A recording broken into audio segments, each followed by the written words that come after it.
7:29 on a Saturday, Boston, Massachusetts. Guys, I got some news, some terrible news. We got a huge problem. I feel like we could do a podcast and it would be a million times better than whatever that drivel was we were listening to. What the hell is a podcast? What is that? The future of radio. You jabronis. Heyoooo, and welcome to the Always Sunny cast. I'm your co-producer, Eric. And I'm co-producer Ross. And this is the podcast where we go to town on Always Sunny's supple young body, and we go scene by scene, episode by episode, and we get to the heart of what makes it so funny, right, Ross? That's right. We all the hits, all the moves, Yeah, all the big ones. We talk about all the big ones, all the hits. All the we're going to be doing a lot of that, I think, because we quote this episode quite a bit in our normal life. In our personal lives, yeah. Quite I would say bit. so. There's a lot of quotes. Like, as I'm going through this, I'm like, wow, I say that all the time. I say that all the time. Yeah. And it's like little stuff. It's like things like, you're dead wrong.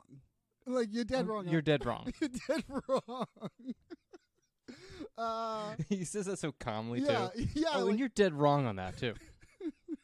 like to tell someone they're absolutely wrong. There's no question they're completely wrong, but just with no like hint of any sort of emotion. Yeah, we'll get into it. Like we've been talking about this episode forever. I'm very excited to talk about it and get into it. But before we do that, Ross, I have a couple emails I want to get through here. From some listeners. The first one is a quick one. This goes out to MG. I don't know if I should do last name. Should I say the last name? No, just say the first name. MG. It's M-E-M, and then last name letter G. Okay. You emailed, said some really nice things, and you asked for one of those pins that Ross has, a little baby tiny pin, and I said, where can I send it? And you never got back to me. Get back to us. MG. We want to send you stuff. These are things are piling up. I keep stepping on them. They're everywhere. All right. Next email is from Matthew W. He says, hey guys, I don't know how much of the newest season you've seen. I assume you have because you're big fans like me. So yeah, we're all caught up. You're all caught up. Yeah. I don't think anyone listening to this isn't caught up, I would think. So I'm just going to go ahead with, because this is like, I guess a kind of a spoiler going forward. So, but if you haven't, sorry for the spoilers. I was rewatching old episodes and I came across the one where Mac and Charlie want to make a movie. They go to Dennis for help, and he says he wants full penetration in the movie. Charlie says people probably wouldn't want to see Dolph Lundgren's naked body in the movie. I thought it was funny because in the recent season, it's revealed that Dolph Lundgren plays Thundergun, and all they want to see is more dong. I'm 100% sure it was not planned to be Dolph in the Thundergun, and I just thought it was a funny coincidence I noticed. Take care and stay safe, Matt. And yeah, that is a good point. I guess that is a callback. Right? Yeah, to this? It's a definite callback, for sure. Yeah. I think it's interesting that they, have a thing for Dolph in general. Yes, exactly. It's kind of subtle. I mean, they talk him up this episode, but we don't really hear much in between. Yeah. Now and then. It's almost too bad that they were watching Predator and not some sort of Dolph Lundgren movie when they broke up. That would have been a nice little tie-in, but it would almost be like too many hits of Dolph in one season, you know? Yeah, maybe it was. Yeah, they might be hitting it too hard because Always Sunny does do it subtle. They like to go subtle with it. Sure. And by the way, he sent me that email on April 12th, so I've had that one in the bag, waiting for this episode to read. Oh, cool. Great connection, Matt. Thank you. We appreciate that. And Ross, this last email here is from Neve. I believe this is pronounced Neve. From like the Irish name? Like the Irish name. Yeah, Ross, so we're going to pretend like we didn't just look that up. Neve, yes. This is from Neve. Now, Neve has done more work than Ross than we have ever done on this podcast ever. I can just say that right now, okay? Really? So they've done like over 100 hours? So it's, hey guys, love the podcast. I'm writing this to let you know about some things you might have missed in both Mac and Dennis breakup and the Dennis system. Number one, there are 2 deleted scenes from Mac and Dennis breakup. I'll link them here. There's a link, and I watched them. The way they are talking to Charlie like 2 parents getting a divorce kills me. So yeah, it's a scene, Ross, where like they're telling Charlie that they're not going to be hanging out anymore with each other, and that Mac is now living at Charlie's. It's okay. You know what? I think I've seen one of these. It's almost like a blooper reel because like they're just laughing too hard to get through it. Well, no, one I saw was a complete scene. Oh wow. Now, it's funny because we don't really, and I don't know why, but we don't really get into the bloopers or the deleted scenes. And I think it's because we have the mindset of what we would have been watching if we were watching it at our house. This is what is canon when the episode Yeah, is I was gonna say. But it's we're going by canon. Yeah, but it's weird that we don't ever dip into the deleted scenes. I don't know why. So I have watched a bunch with the commentary whenever I can, Right. to try to chime in some extra details. Yeah. But yeah, I guess we should look into the. I don't know, maybe. I mean, I don't know. Well, we got Neve. don't know. Neve here can do it for us. All right, Neve. Anytime there's a deleted scene, you let us know. Yeah, and okay. So, and also, point number 2. This is at the scene in Guigino's where Mac and Dennis are throwing bread at each other. Keep an eye out for the woman sitting behind them. The face she's making is hilarious, and I can't help but cracking up every time I see it. You can hear her at 43 seconds. It really shows how insane the gang is to normal people. And yeah, it is a great reaction from this extra in the back. Oh, And yeah, it is nice sometimes this, like, because they're so crazy, and also the people they interact with, for the most part, are also pretty crazy. So yeah. Well, they have to deal with it. And this third one here, this is amazing. And this is I'm embarrassed for us that we didn't know this or even look this up. I'm embarrassed. Truly. Is this like a historical fact? Because No. we're automatically out at the beginning of that. First of all, Ross, did you know that the Always Sunny had, like, the Always Sunny characters, D, Mac, Charlie, Dennis, they wrote a self-help book that you can buy? It's like a self... I think I've heard about this, but Yeah. I haven't been able to find it. Yeah, it's called the 7 Secrets of Awakening the Highly Effective 4-Hour Giant Today. Wow. And so check this. In the Always Sunny book, there is actually a D system. So, Ross, what? shit. Yes. This is awesome. I This know. is actually great news. This is great news. And the D system is the reverse Dennis system, right? So it's SIND. SINNED. Dennis backwards. Oh my god. It's SIND. That's D Okay. system, okay? Give us the breakdown. So the breakdown is well, let's go with the Dennis system real quick. As we remember, the Dennis system is demonstrate value. Mm-hmm. That's the D. E, engage physically. N, nurture dependence. N, neglect emotionally. I, inspire hope. S, separate entirely. D's, going backwards now, starting with the S. D's is S, size him up. His wallet, not his dick. Sounds accurate. And there's also like a little description here, and they're kind of long. There's like these little paragraphs, and it's like the same way that Dennis like describes what he does, and it's psychotic and crazy. Same thing Yeah. happens here too. So the first one is S, signed him up. Then I, isolate. N, now bang him. N, again, neutralize sexual advances. E, empty all accounts. And D wins. Oh, all right. So Neve, that was thank awesome. you. That was so great. Thank you so much. for the extra work. Extra work, and not only that, it provided links, provided pictures of the book. Like, I'm reading the email right now. That's a picture of the book that was taken and emailed. Wow, so he has sources. He is like a Wikipedia. Yeah, I mean, yeah, I'm not 100. Yeah, like true work went into this email. So thank you, Neve. That was so great. That was so cool. It was such a. It was such a blast. I don't know. It was like I was like, oh, like Ross. Truly, I'm embarrassed. Cracked a bunch of eggs of knowledge on us. Neve, you get the podcast in our will. When Ross and I die together, I'm sure we'll die together. I mean, We will? I mean, that's what I'm planning. So, Okay. So I'm leaving the podcast to you and the will. You can have it. I mean, it's yours. All right, Ross, we've rambled on enough. Oh, by the way, thank you everyone for the emails. That's awesome. You can get in touch with us at the alwayssunnycast@gmail.com. Any thoughts, corrections, omissions, concerns? We dropped the ball like we did with this book. Anything like that. All right, Ross. I see you wearing a mesh tank top, and you look good. So we must be ready to go. Yeah, I just wanted to like blast my pecs a little bit. Do not hide that body, bro. Do not hide that body. All right. Today we're talking Season 5, Episode 11, Mac and Charlie Write a Movie. Original air date is December 3rd, 2009.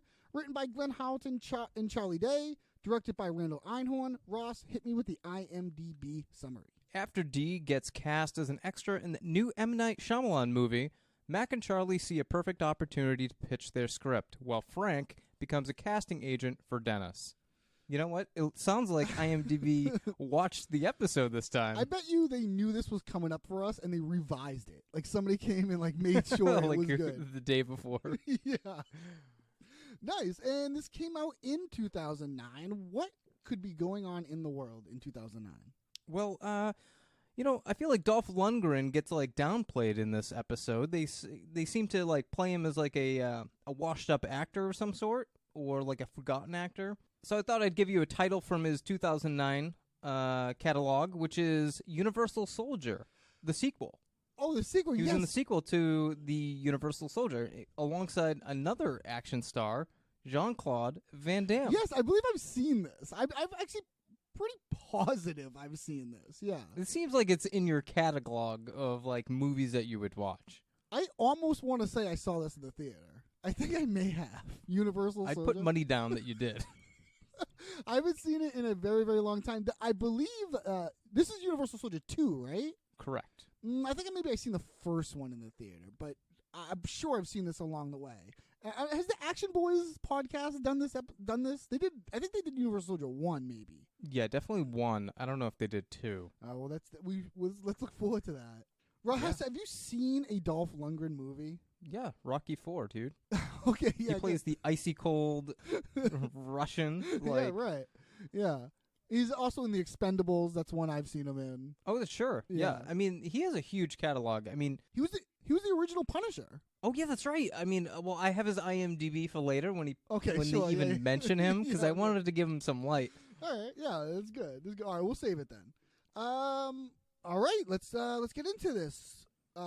Cold open, 1:30 p.m. on a Thursday in Philadelphia, Pennsylvania. Mac and Charlie are telling Dennis about seeing a security guard instead when Dee comes in and tells the gang that she got a part in a movie. Now, they're starting off here with telling this like asinine story that I would be so frustrated with if someone was telling me this. It's hard to call it a story. Right, because there really is no ending to it, you know? There's Like nothing to it's anticlimactic. Yeah. It doesn't go anywhere. So apparently they were locked in this stairwell in this parking lot for 20 minutes. What are they doing? What are they doing in a parking lot? That's what I was thinking. Like, Do either why of would them they drive? need? I don't think either of them own a vehicle. Yeah, they don't own a vehicle. They drive. We saw them drive into a brick wall, so they at least know how to kind of drive. I mean, that's not hard to do. Yeah. So they were in this, and they thought that they were being stalked by a scary homeless man. Right. Right. That when he's about to speak, Oh, how did he know he was about to speak? How do you know that? I saw his mouth move, and then he did talk. And then he did. Yeah, and he says that he's got the key because he's the security guard instead. Now, Ross, this is something we do and say in real life. This All is one the of them. time. Now, Especially when there's no other option for things to say. Yeah, like there is no instead of what? There is nothing to be instead of. Now, Ross, I was thinking about this today, and why is this funny? What is funny about this? Why do we love this? The security guard instead line. Yeah, like what is it about that line specifically? Because what Charlie is saying, like, this guy doesn't have the information that they thought he was, like, a serial killer, homeless person. So he would never say, I'm that instead. You know? Well, they don't really depict what he is in the first place. They just assume he's a scary homeless dude, right? Yeah. So And it's like, they have no proof of that, so it's like, instead of there was what? nothing to be instead of. And the fact Why that guy would say that out loud to them is hilarious. That's the thing. The guy saying he's the one that said instead is such a funny concept. I don't know. It's just something so funny about that because he doesn't have all the information. So like, yeah, and to he doesn't know that. know what they're thinking either. Well, he said, "I'm the security guard," and then the way he pauses instead, like the way the delivery is so like good. it's gonna be a dramatic drop of some sort. Yeah. Yeah, it's so funny. And then Dennis does that beautiful thing where he just recaps what they were talking about. And like And just it like sounds so concise and pointless. yeah. It recap, but the thing, Ross, is that it's how you tell the story. I think Charlie's right about that. He is right, like he is in some regards, sure. I would say in all regard. I mean, if you think about it, Jaws is a movie about a shark that kills a bunch of people until a few people band to kill him instead. I was about to say it turned out to be a shark instead. Yeah. I guess you're right. But unfortunately, the way they told the story was by far the worst part of the story. Talking over each other and shit. I love the way Dennis, like, by far the worst part of the story. Like, he has this like this like this way he says that is so fun. It's a great line too. It's just a great line. Well, I find that an interesting line because as we find out at the end, he's writing a movie about their experience in the parking garage, correct? That's the twist. And so is he writing that movie to prove that the way they were telling it was the incorrect way and that Dennis had a better way to tell that story? That's a good way to look at it. I didn't think of that. I was just thinking it as... I did because I was high. Well, sure, that's good. But he was the way he phrases it at the end, he says, I get the mother of all twists right here.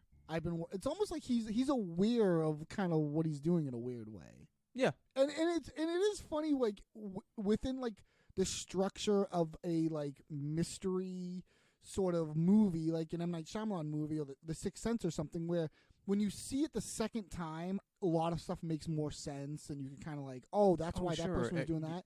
So it is like interesting where Dennis is on his phone. And he's writing, and we'll get to something later on where he says, I got my own thing going on, and he like kind of shakes his phone. Oh, yeah, he always refers to the phone. There's like little hints. There's like, but he doesn't tell you why or what. Yeah. But it makes more sense on the repeating, like, oh, you see like what he's doing. It's interesting, like how they set up this episode. I would say on the first watch, you're kind of looking at Dennis like he's kind of a boring character. Yeah, and like almost like, what is he even doing? Is he texting? Yeah, like, I mean, this is like 2009. There's not much to do on your phone. It looks like a BlackBerry, doesn't it? What is it? What kind of phone is it? I think so. I don't know. Yeah, I kind of missed out on all those because I was so late to a touchscreen phone. For so long. Yeah, you didn't get one until like 2014 or something. Yeah. So. Like that's but about the phone. He's like they even say to him, "You're not even paying attention. You're just on your phone. You're touching your phone." And this is where Frank walks up, and he sees that he's been rubbing on his phone. The way he phrases that, you're rubbing on your phone. And he wants to see the phone, but he doesn't want to touch it because he's got sausage fingers. But he takes it and does it anyway. Yeah, he does. Later on, he does. Not here. He doesn't get it out of his hand here. I don't believe. I think he does, and then Dennis rips it right back away. Okay. He's like, "Get your greasy sausage fingers off my touchscreen phone." He says it like it's such a a prestigious thing. His hands aren't greasy. See, they're in his shirt. Yeah, he lets his shirt do all the work. Lets his shirt do all the work. And he has like 4 to 5 sausage links just hanging out of his shirt. Yeah, 4 sausage. Have you done anything like that? Have you carried food around in your pocket like that? No. You never filled your pocket. Who used to fill their pockets up with tater tots at lunch and when we went to high school? Like there was somebody who would wear like cargo shorts and they would like fill up the cargo pockets with tater tots at lunch. Oh. And then they would eat them like all day during class. That's disgusting. My brother has a story of when he was at like, I don't know, in like first grade or something. He put mashed potatoes in his pocket. Oh, that's not good. That's not good. I like how this high school guy that you remember like had the same thought of, let me carry potatoes in my pockets. Item, yeah. I mean, tater tots are a little better than mashed potatoes, but I guess you don't need a spoon to get them out of your pocket.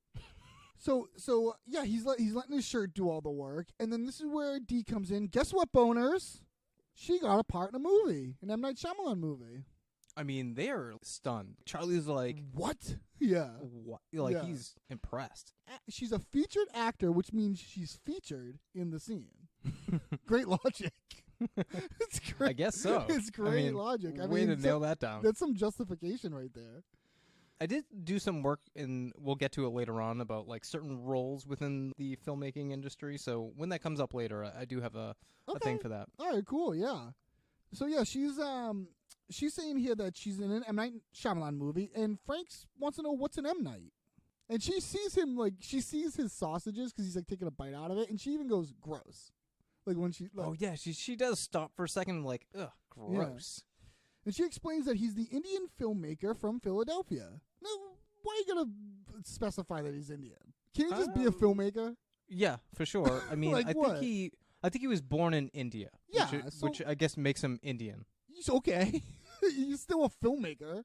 You know what I mean? Yeah, It's sure. like, yeah. He's also an American, I'm sure. Yeah, So- I mean, it's just like, it's interesting that she specifies that, yeah. And But he did grow up in Pennsylvania. do you have something on M. Night? M. Night was born in Mahi, Pondicherry, India, and was raised in a posh suburb called Penn Valley of Philadelphia. Okay.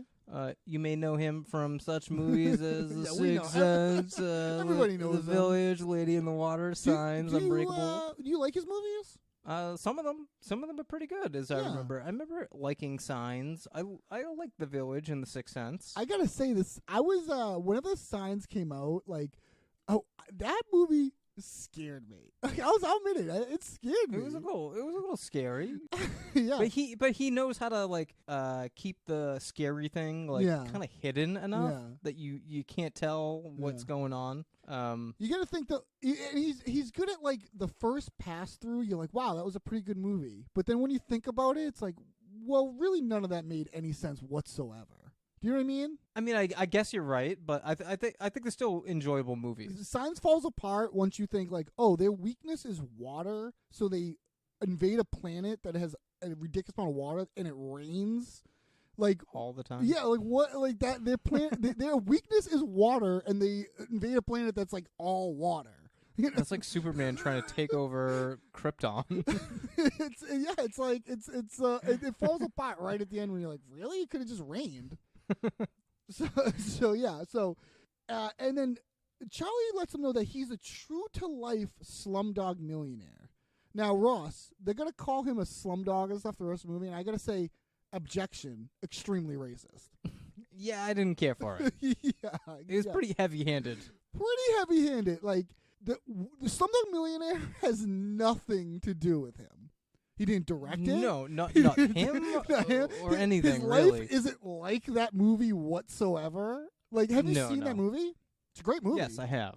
Yeah, it was a great movie. I saw it in the theater when it came out, and I will probably never see it again. I liked it and enjoyed it, but it is way too heavy for me.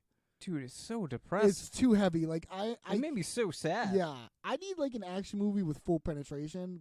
Something like that is probably more my style. But I'll just take a movie with full penetration. Cut the action. now you're talking.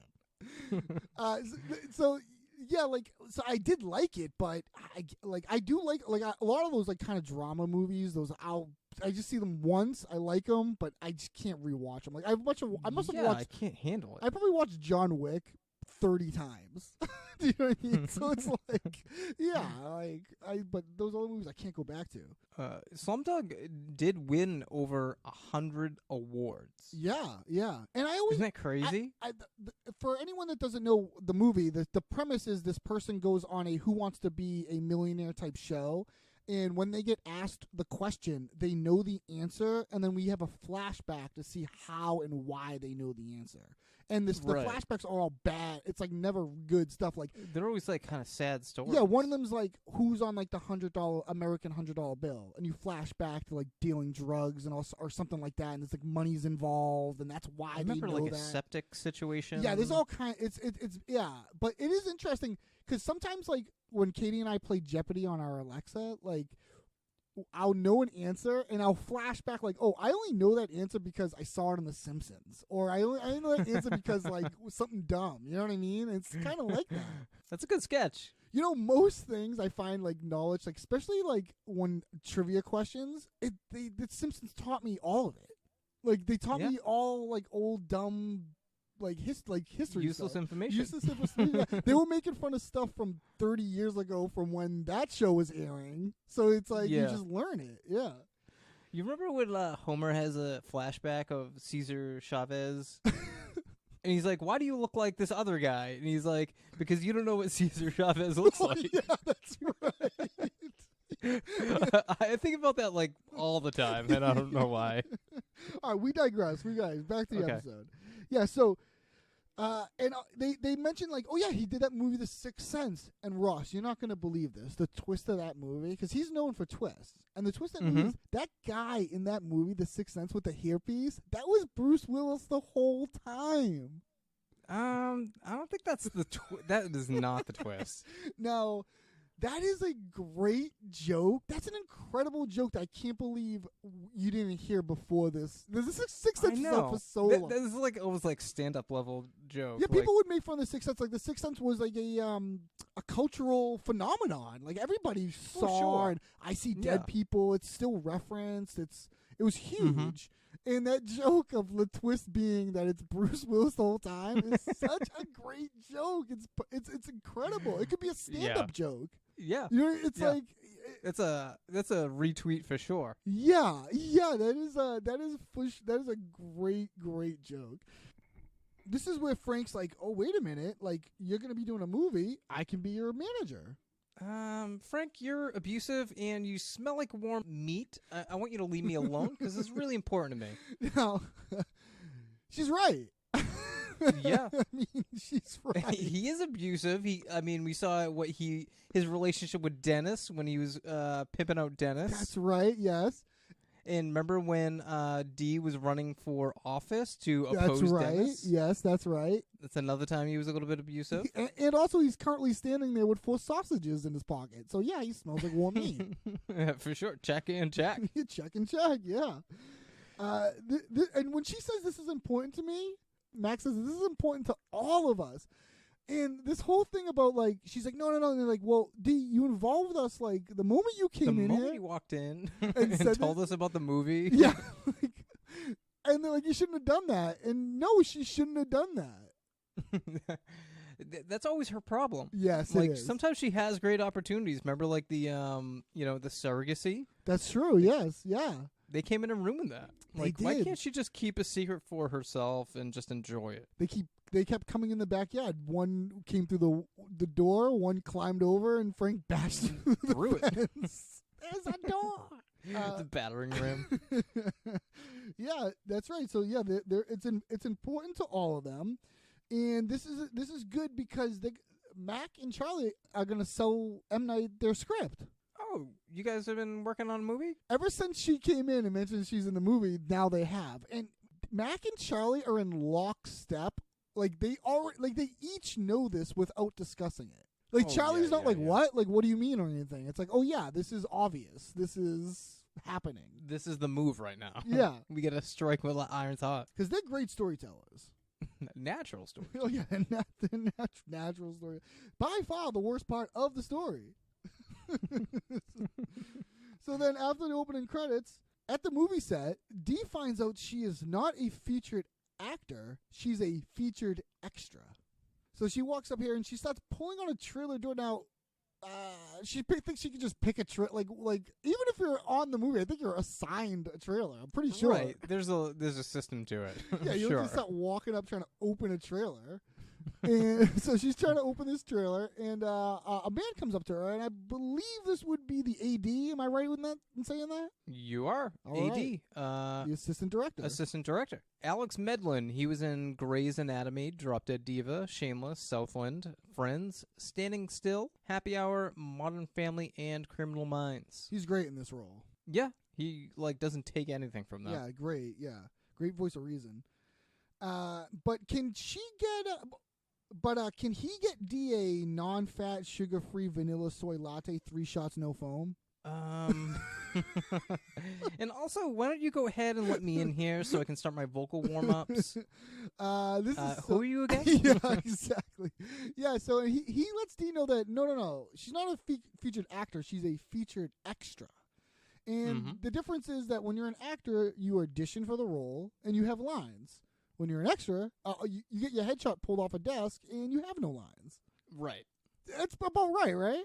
Yeah, this is where I did do a quick Google search.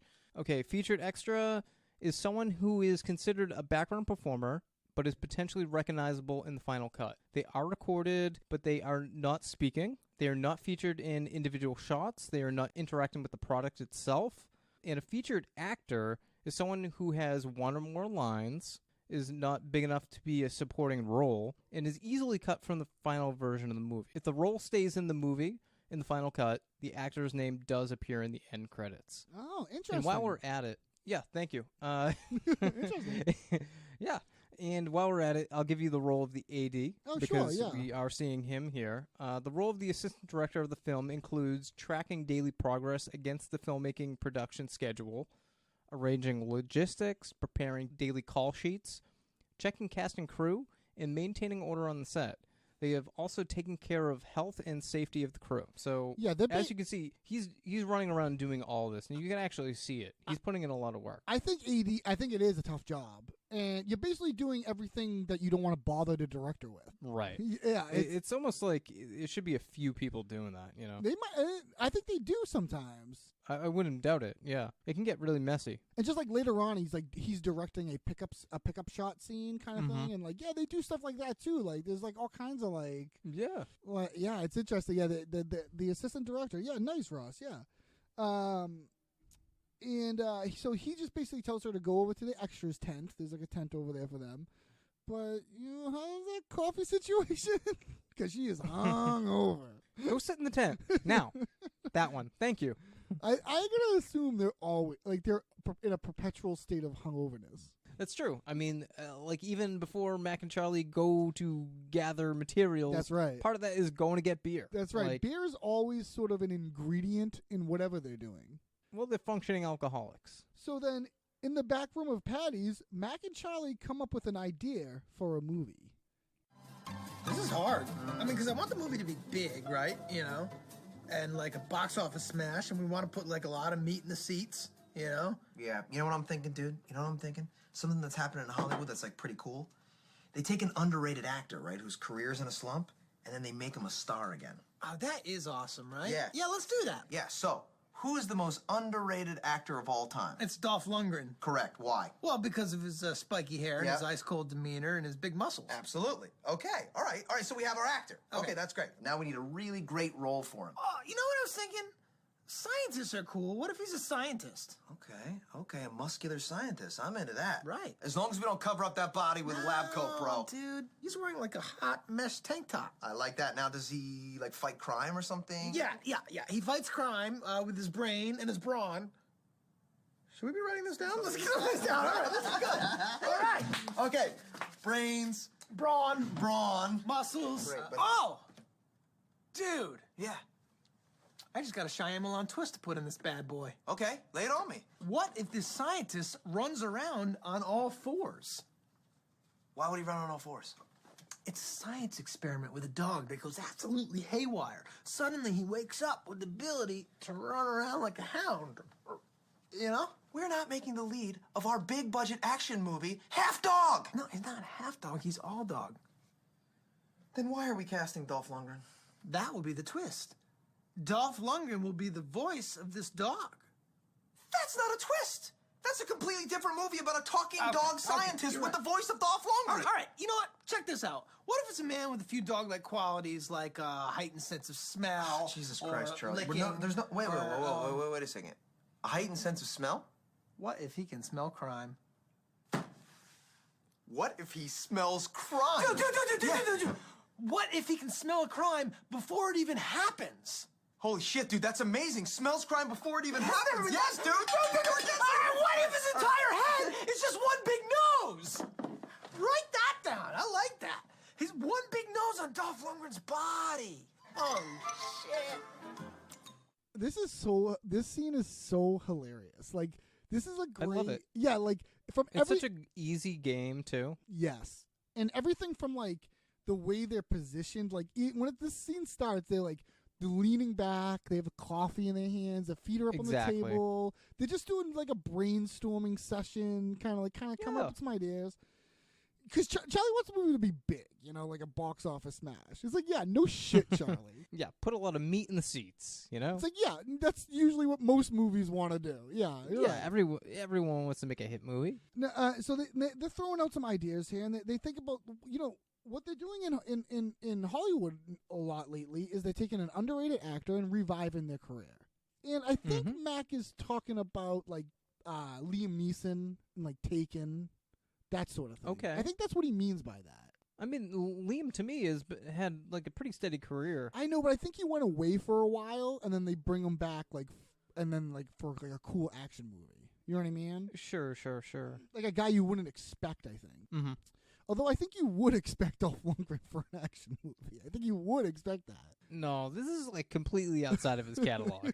Yeah, and also like who played the wrestler? Mickey Rourke.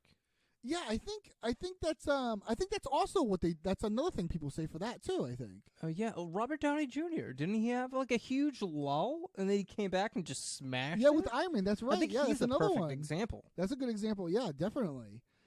So now Ross, with that information, who is the most underrated actor in Hollywood? 10 out of 10 times, I'm saying Dolph Lundgren. Correct.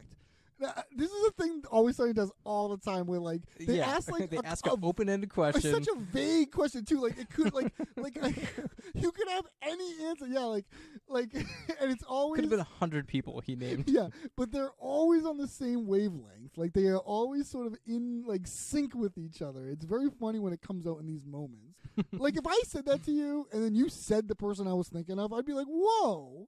You know what I mean? Yeah, how did you do that? But they're so like matter of fact with things. Like to them, everybody thinks that he is the most underrated actor. You know what I mean? Of all time. Now, why is that? Why is he underrated? Because of his spiky hair, his ice cold demeanor, and his big muscles, of course. Yeah, and his spiky hair is an interesting I think I would bring up ice cold demeanor and muscles, and I think it would take a long time for me to get the spiky hair. Yeah, I would have said his Aryan look in general. Yo, there's not too many of those walking around. Yeah, he also just looks like a movie action guy kind of thing. I mean, he looks like an action figure. He looks like a Ken doll on steroids. Yeah, that's right. Yeah, yeah, kind of does. Perfect timing for me to give Dolph Lundgren its credits. Dolph Lundgren, born 1957 from Stockholm, Sweden. He was in Rocky IV, of course, Master of the Universe, Universal Soldier, Johnny Mnemonic, Creed 2, Expendables 1, 2, 3, and, of course, as we mentioned, he is part of the Marvel Universe. He is the Punisher. Yeah, it'd be great. Does he count as part of the Marvel Universe? That's interesting. I don't know if that. No, he definitely does not. Why not?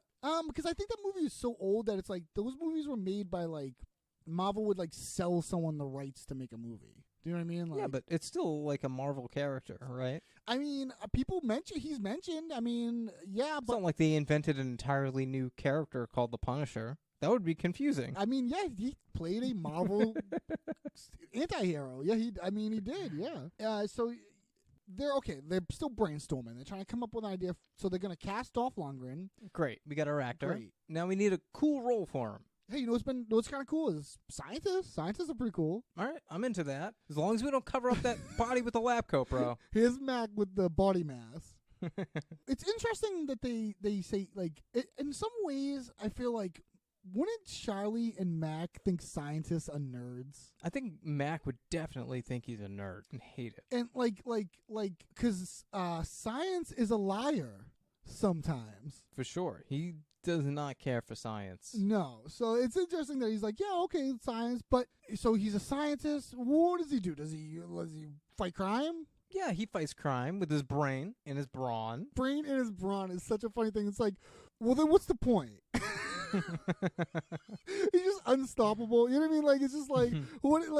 He's this brain and his brawn. It's well, how is this interesting? Why do we care about this guy? Yeah.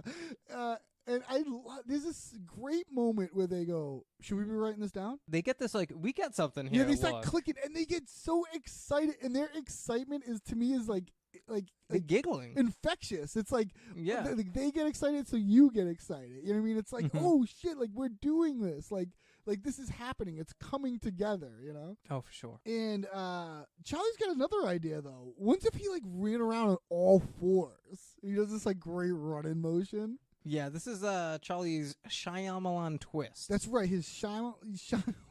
Now, Which yeah. none of them really understand the Shyamalan. Oh, we should say that. We twist. should say. Yeah, we should get that out of the way too. That I guess that started earlier when Charlie pointed out the Bruce Willis thing. That was like the beginning of the we don't understand the Shyamalan twist game. or even I would say they don't really understand what a twist is. Sure. Yeah. I mean, it doesn't need to be the Shyamalan twist. It's just a twist in general. Yeah, any twist. I don't think they really understand because he wants this guy to run around on all fours and he's like, you know, Max pushing back like there's no way we could have our lead of the film running around on all fours. And this is great where he goes, you can't have him be a half dog. No, dude, he's not half dog. No, he's all dog. That's a great all dog. That's such a great because that's the twist. You know what I mean? It's like that's a different movie. It's like Dolph Lundgren will be the voice of this dog. He's like now he's starting to lose it. Like that's an always funny thing where they're in sync. And then they kind of have like an argument. They kind of come undone a little bit, and then they get back in sync. That happens all the time. But that's the game of the scene over and over again. Yes, they come together, and then Charlie goes haywire, and then they come back together again. So he's frustrated with this. This sounds like a completely different movie. But and then it's great where he's like, you know, well maybe you could just have like dog-like qualities, like sense of smell, like smelling or licking. Licking is the second dog-like quality. Heightened sense of smell. What if he smells crime? What if he smells crime? This is infectious. Like the way Mac he absorbs that information and gets so happy and excited. Like and it's also like he, you know, smelling, and he goes, wait, what'd you just say? And then Charlie doesn't repeat smelling. He just goes. No, he makes the leap. He makes the leap of what Mac is gonna do. Yeah. Now, Ross, what would you do if I told you that right now you could go on Amazon and watch a TV show from Russia called The Sniffer, where a detective solves crime using his sense of smell? Probably not go watch it. I don't know. That is a real TV show that you can watch right now on Amazon called The Sniffer. A detective smells a crime scene and then can figure out what happened. I went on Always Sunny Wiki, you know that Always Sunny Wiki fandom thing? Yeah. And they were saying this is the plot to Minority Report? Well, no, not yet. I was going to say because Charlie has because the Sniffer show is not exactly like this premise because Charlie adds that he can smell crime before it happens. That part is like Minority Report. You've not seen Minority Report? No, I haven't. They do this thing where in the future they have these people that are these sort of psychic things, and they can basically read everyone's mind kind of thing. And if you think about not read everyone's mind, I think they can see slightly into the future. And if they see someone killing someone, they tell a cops about it, and they come and they arrest you before you do it. So they stop murders before they happen. I guess they stop premeditated situations. They're called pre-crime. They're called the pre-crime unit in the movie. Oh wow. and there's this whole thing where they see a murder and it's one of the pre-crime. It's Tom Cruise. Mm-hmm. They you're a murderer.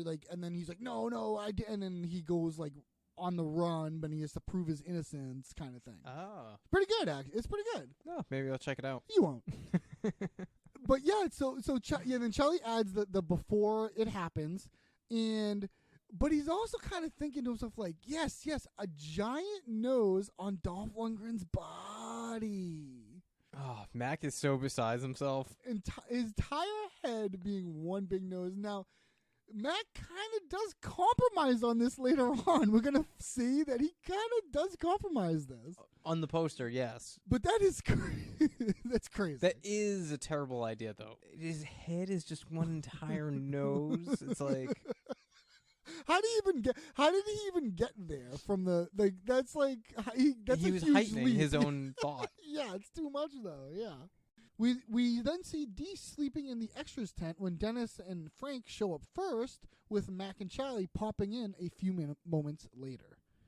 So Frank comes in, and Frank is Dennis's agent. So he did, you don't see this at the beginning, but then you find out like he must have approached Dennis. Yeah, kind of sidles into Dennis and gets in there and becomes his agent. And, it's not a bad move because we see Frank putting in a lot of work. Yeah, Frank does more work here than he usually does. And that's why he quits at the end, because he's putting in too much work. Yeah, he realizes he's doing all the work. Yeah. Which is what he was trying to avoid. And this whole scene, Dennis is typing on his phone. He's not really paying attention to anybody. Mm-hmm. And you don't know. He's very dismissive, too. You don't know until later, on the second watch through, he's writing the script. He's in the middle of writing the script right now. Mm-hmm. So they come in, and you can't just walk into the extras tent and then get a part in a movie.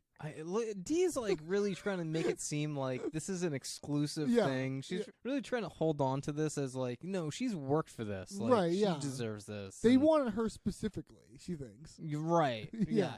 And as we find out, and it's true, like, I mean, the AD said it himself. We just picked you off a pile of headshots. And I love this. I love the quickness of, you can't walk in here and get a part in a movie. Hey, can my client here be a part in your movie? Yeah, sure. It's like it happens like so. It's like, a piece of paper.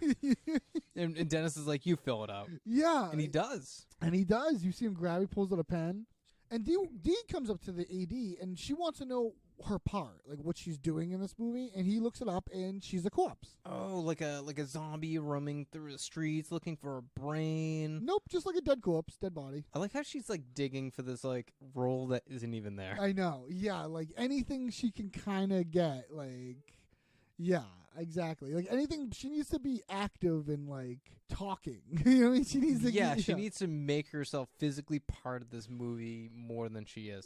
She's coming off desperate. So desperate. Yeah. It's sad, kind of. Hollywood.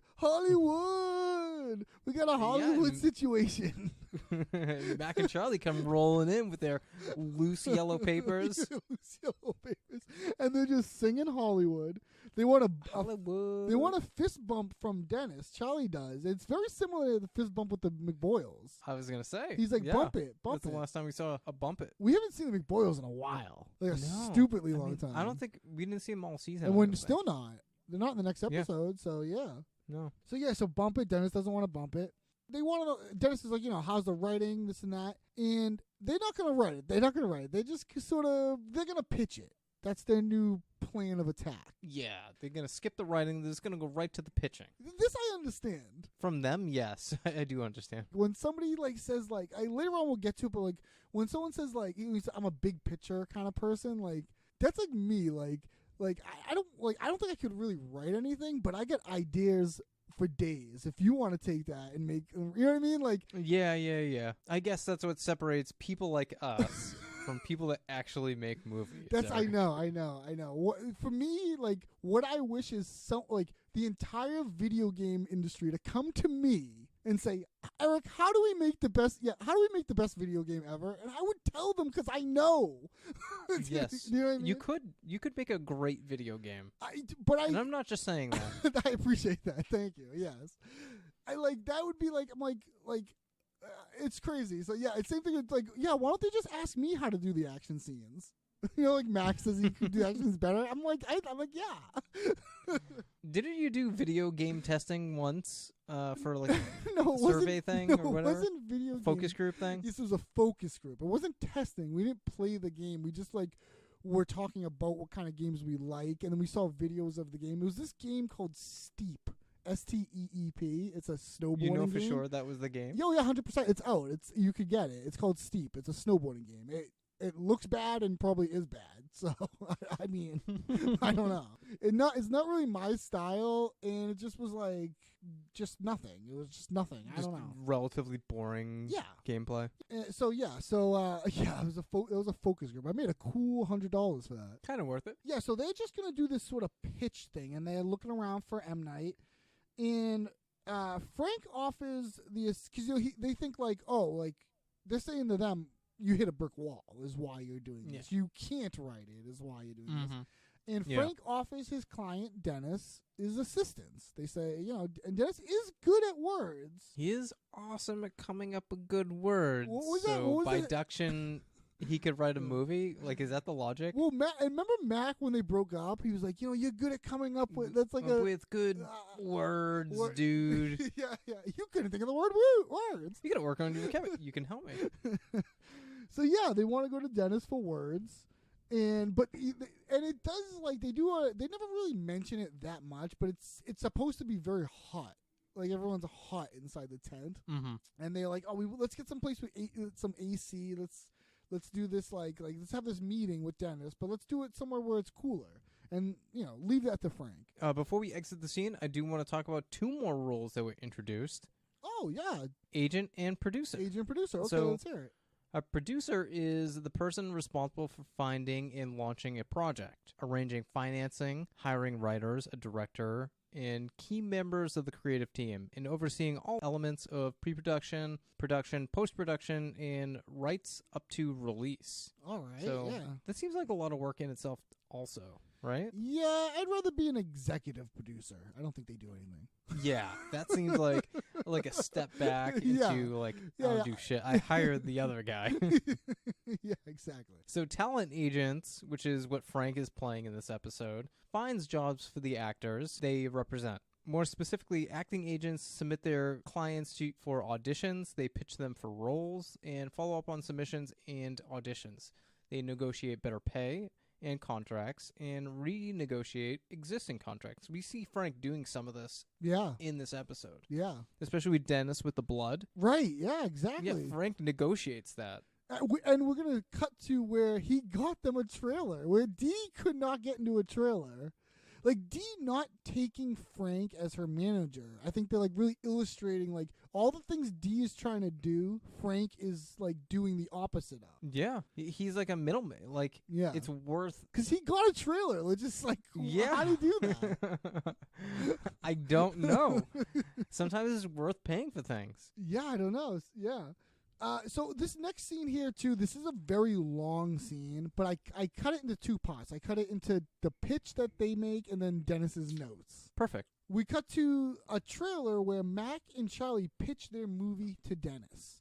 And they got this yellow paper all over the place. Like, Russ, have you ever written on yellow paper? Where's the yellow paper coming from? You use yellow... You're holding up... on the Zoom here, you're holding up yellow paper. What is up with that? It's a legal pad. What the hell does that mean? Everything else is illegal? Correct. Ross, I've been doing it wrong for years then. I'm in so much trouble.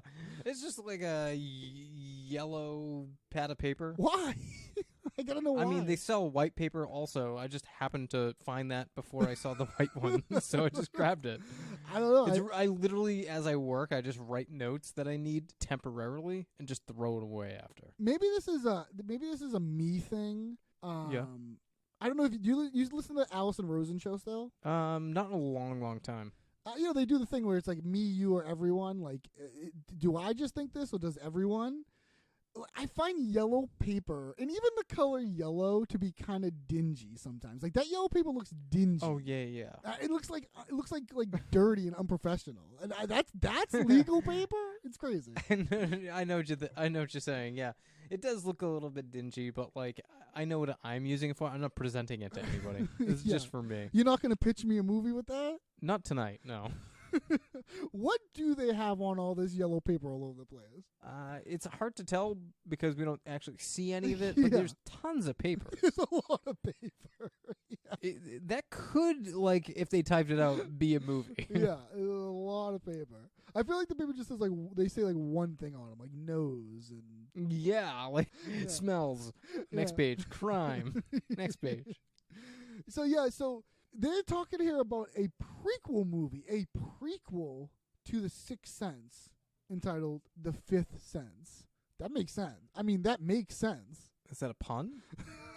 I don't know what that is. Were you trying to do a pun there? No pun intended, and no Okay. no pun taken. Well, pun received. They're calling this a prequel to The Sixth Sense, and their movie In what has way? nothing to do with this. Yeah, in what way? It has nothing to do with The Sixth Sense. Yeah. And so they get into the pitch here. We start with Charlie's pitch, and Mac puts a like tape recorder up, and it's playing this like this music, dramatic music. Right. Yeah, dramatic music. And so picture this: a super ripped, super smart scientist in a mesh tank top named Dr. Dolph Lundgren. No, that's not his name. He's played by Dolph Lundgren. That's not the character's name. Here's that thing again where they're on the same page. There's a little breakdown between them. But not. Yeah. And then they go back. Like so the breakdown between them, like they have this discussion about, well, it's confusing to like call someone a different name.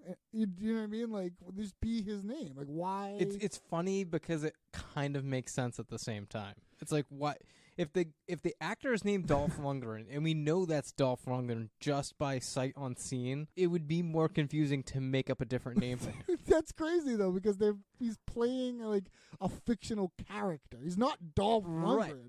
Right. The actor Dolph Lundgren. Yeah, this is not like a biographical movie. like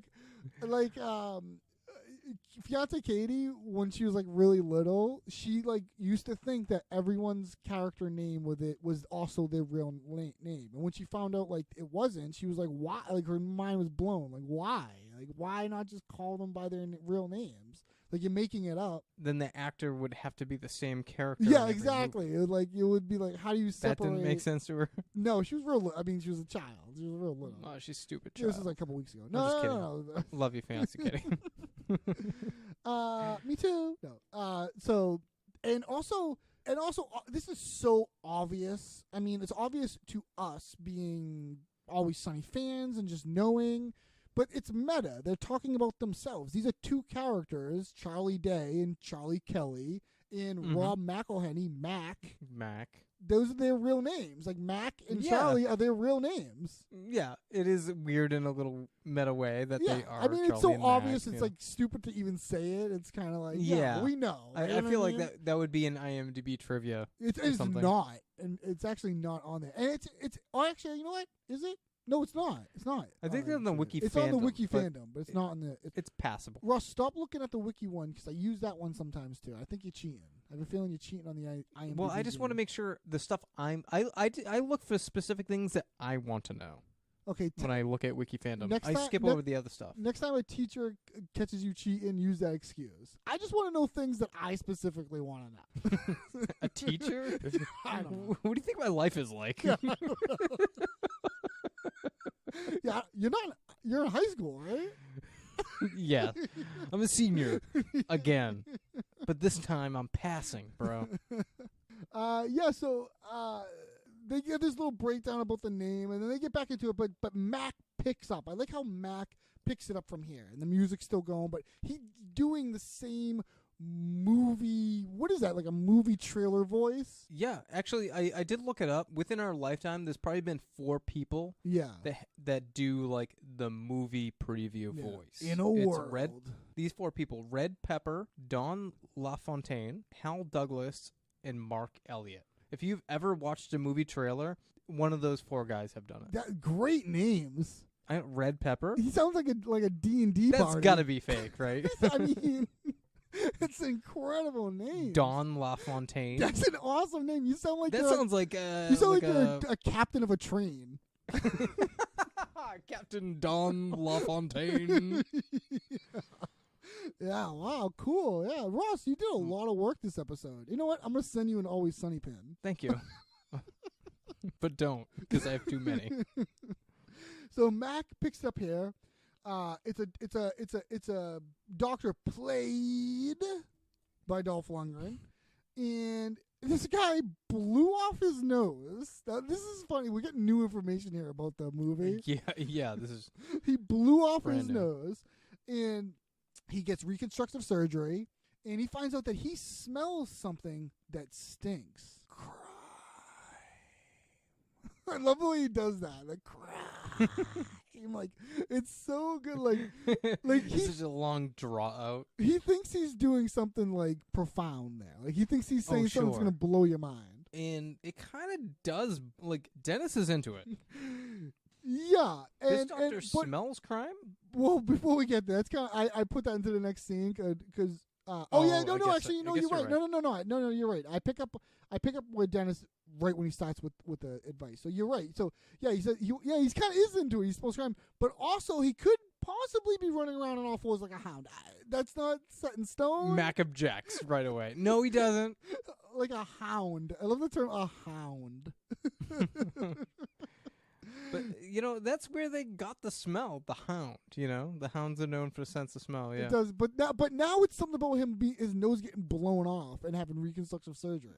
Like the dog part is kind of not there. Yeah, it doesn't even make sense now. The Yeah, hound it part. doesn't make any sense now. So then, after Dennis hears the pitch, he gives Mac and Charlie a sexual punch up. And for everyone listening, this is the clip. Obviously, This doctor smells crime. Possibly also runs around like a hound. No, he doesn't run on a I hound. was just saying, don't rule it out. It's possible. I didn't agree to that. It's not in any of He our might notes. run around like a hound. What do you think? Okay, all right, first things first, you guys got to type some of this shit out and get organized, for Christ's sakes. Get your shit together. Come on. I mean, that's ridiculous. Now, in terms of the story, clearly, it's brilliant. It's amazing. great and- idea. And I like it a lot. Brilliant idea. But there is one critical element that's missing. It needs a sexual punch-up. We need to get a female lead character in there that Dolph can bang throughout the whole movie. Yeah, I kind of hate women, though. Oh, I feel like they just slow action movies down, too. right. No, Maxie, you're dead wrong on that. You're dead wrong. See, one of the problems with Shyamalan's movies is that they lack a certain eroticism. What if we were to bring an incredibly hot but skeptical female lab partner into the mix? And then that way, whenever Dolph's not out busting heads because he smelled crime, he's back at the lab performing outrageous sexual experiments on her supple young body.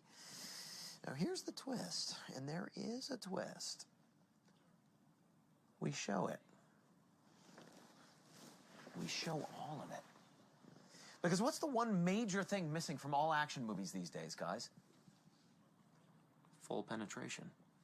Guys, we're going to show full penetration, and we're going to show a lot of it. I mean, we're talking, graphic scenes of Dolph Lundgren really going to town on this hot young lab tech. From behind, 69, anal, vaginal, cowgirl, reverse cowgirl, all the hits, all the big ones, all the good ones. And then he smells crime again. He's out busting heads. Then he's back to the lab for some more full penetration. He smells crime. Back to the lab, full penetration, crime, full penetration, crime, penetration. And this goes on and back and forth for 90 or so minutes until the movie just sort of ends.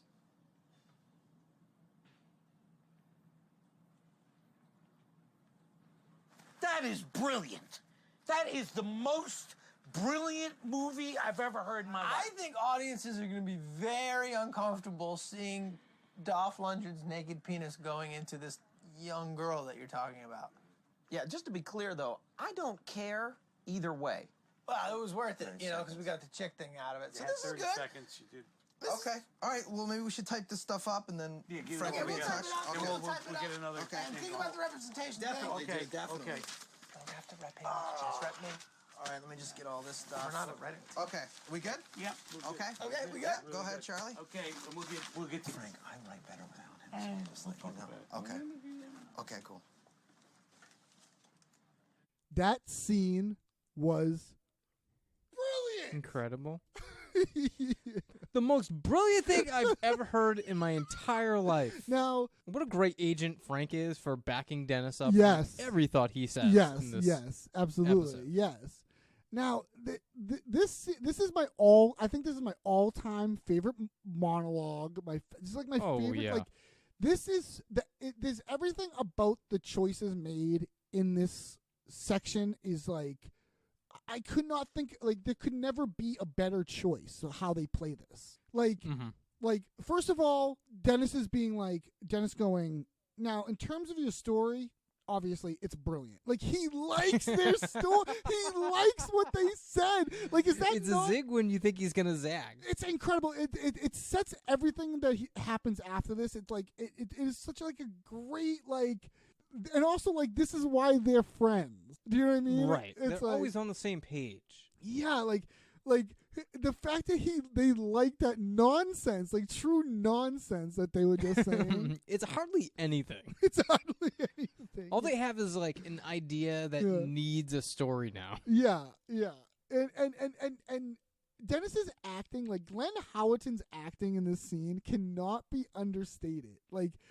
You It's believe incredible. this guy is saying this stuff, and like He means it. his body language. Like if I was a detective and someone's body language, he's saying so much with just his body language. It's like it's so incredible. So he comes up and he says, the story is good, but it everyone just heard it, so we should just be saying our favorite parts here. He wants to come up with a sexual punch up. But Mac dislikes women. Well, yeah, Mac kind of hates women, and he does this look like, so he feels like they slow action movies down, and this is a very on brand Mac statement. Yeah, it is an on brand Mac thing, and Charlie kind of agrees with him. He kind of goes like, oh yeah, he doesn't agree at first, and then he's like, yeah, right, dude, they do slow action movies down. But that's when Dennis is like, see, Mac, I want this. You're dead wrong on that. You're dead wrong, and I'll tell you why. Like the way he says it, like you're dead wrong on that. You're dead wrong, and I'll tell you why. Like it's so dismissive. Like you're dead wrong. Like the term "dead wrong." Like you are completely and utterly wrong. Like you are stupid. You know what I mean? Like beyond wrong. Beyond like, wrong. You're so wrong. You're in the negative. You know what I mean? Yeah. Like there's something about that. You're dead. Like I don't know what it is. Like it makes me laugh and it stays in my head. You're dead wrong about that. You're dead wrong. And I'll tell you why. And it's such a shutdown. It's such a shutdown. Such a shutdown. You're dead wrong. Like if you're talking to someone and they have an idea, you're dead wrong on that. They're stunned. Yeah, and like there's no coming back from that for them. And yeah, you're dead wrong. As in, like I won't hear any more arguments about it. I won't hear you try to defend it. Like yeah, you don't get a rebuttal. No, it's over. Like you're dead wrong. It's something like so. I don't know. It's something about choice of words. I love it. But he backs it up with like a little bit of logic. He says Shyamalan's movies lack a certain eroticism. Yeah, I would and say he wants they to do. bring in a skeptical female lap partner into the mix. Yeah, a hot but young, a hot but skeptical. Skeleton? How do you? Skeptical. Yeah, it sounds like we're talking about a Dr. Agent Scully. Yes, and I know what he means by that character. Like that type of character is in a lot of things, like Bones, for instance. You know what I mean? You get the person that's like the two opposites. Do you know what I mean? Like Rizzoli and Isles. Rizzoli and I don't know if that's true, but Rizzoli and Isles. I did watch a little bit of Bones, but yeah, Rizzoli and Isles. Yes, I know what he means by that character, and it could be male or female, but there's always some sort of sure, because your character dynamic of opposites. Yeah, your character needs a pushback. Your character needs someone to bounce off of. Right. And they're gonna bring this in, and she'll be there for the way he says this, dude. Outrageous sexual experiments. Like that's like my favorite word he says in that. Outrageous. Yeah. She'll be there for him to perform outrageous sexual experiments. What does he mean? What does he mean by that? I guess because he's a scientist, like everything he does has to have a scientific approach. I didn't think of that. That's good. That's a good reasoning. Yeah, I was like sexual experiments. What is going on here? Yeah, on her supple young body. Like the way he is talking is insane. Everything about it. Everything about truly it. Everything about it. It's impeccable delivery. Yes, it's like I wonder how many times this took. Like what was going on here? Like I don't know. He's in the zone. Yeah, that's what I'm thinking. Like he's so in the zone that even if Charlie, he is kind of breaking a little bit sometimes, like he's kind of giving a face. I think Glenn's powering through it because it's such a great monologue for him. It's incredible. Yeah, it's incredible. I would want to do this at an audition. You have to do like a monologue. Yes, I would. Imagine they listen to that and they're like, "You're the guy. Welcome aboard, Captain." And this now the outrageous part is good, but this to me, dude, this is my favorite part. This is something I think about. I say and think about all the time. Now here's the twist, and there is a twist. Like that, like adding of and there is here's the twist, and he kind of licks his lips a little bit, and he leans forward, and he kind of adjusts himself, like he's making a show of it. Yeah, like it's like his body language, like there's a twist. And there is a twist. The way he says, and there is a twist. Like, there's something about that. It's incredible. And there is a twist. And the twist is, and he's like, the way he's like, we show it. We show all of it. Like the way he's pausing and like the way he's saying something that he thinks is blowing their minds.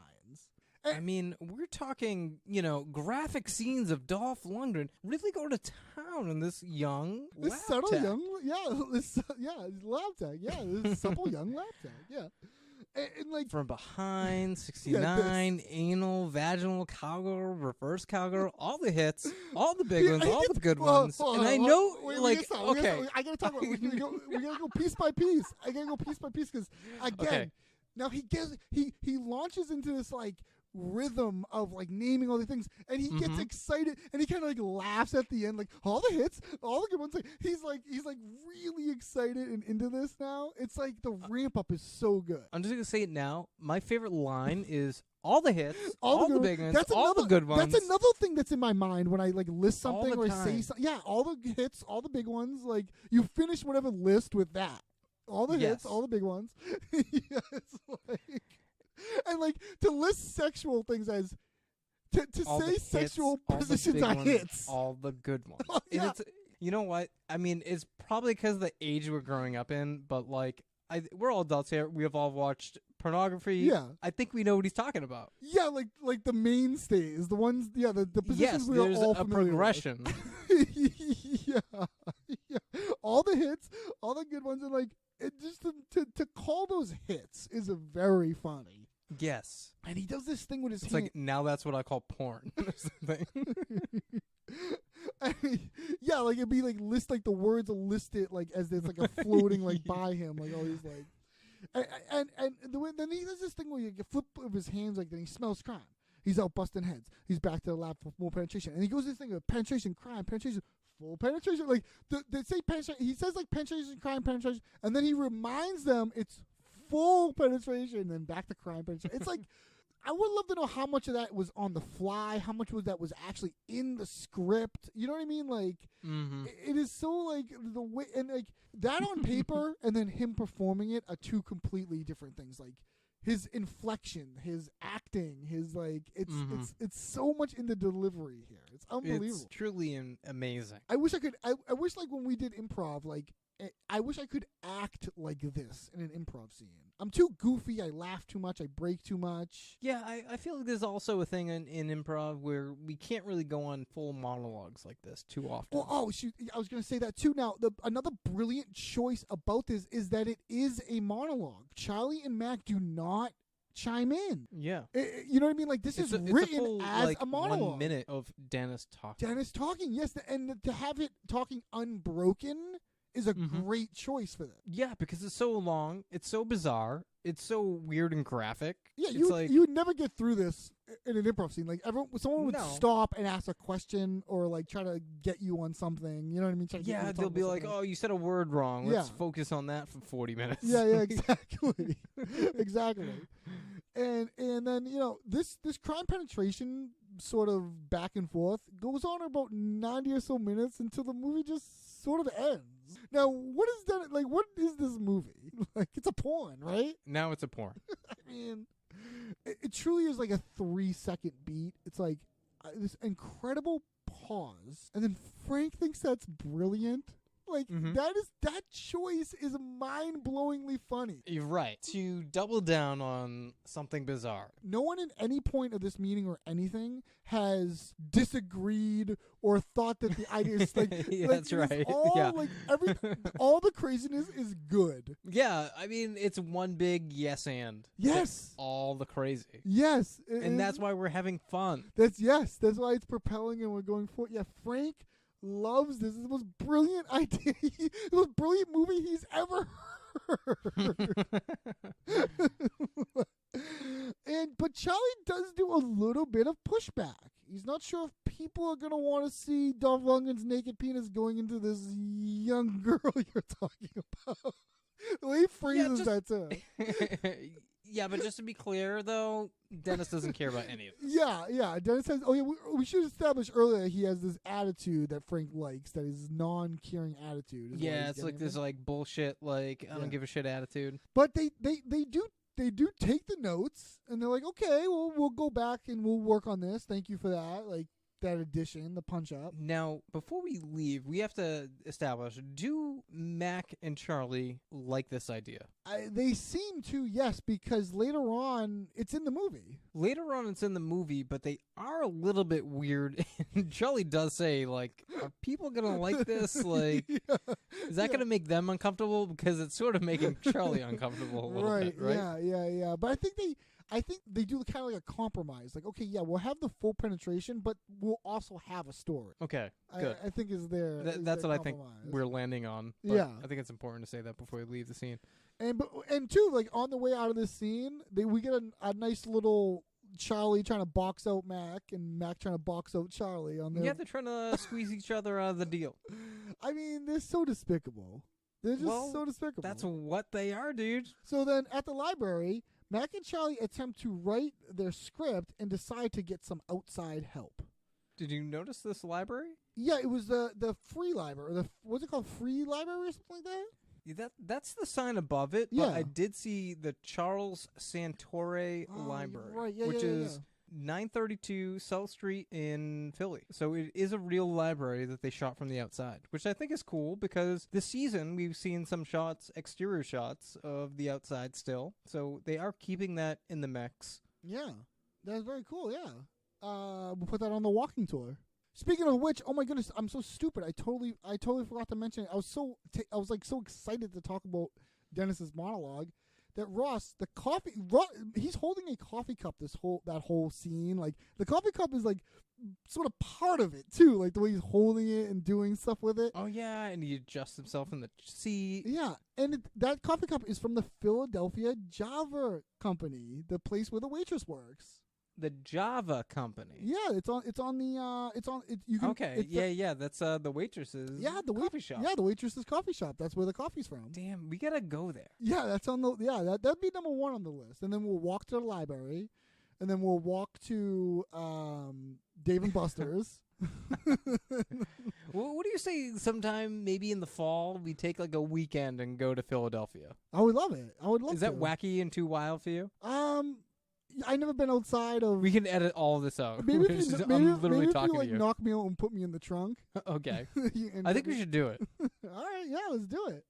Katie would love it. If not, it'll definitely next summer. We gotta go there. All right, I'm down. So yeah, so we're inside this library, and they're coming up with the 5th sense, and Mac's having a hard time typing.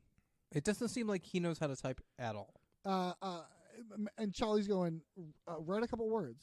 Like faster. Go ahead, type. He's like kind of like being annoying. Yeah, Charlie's being a little bit impatient, but you know what?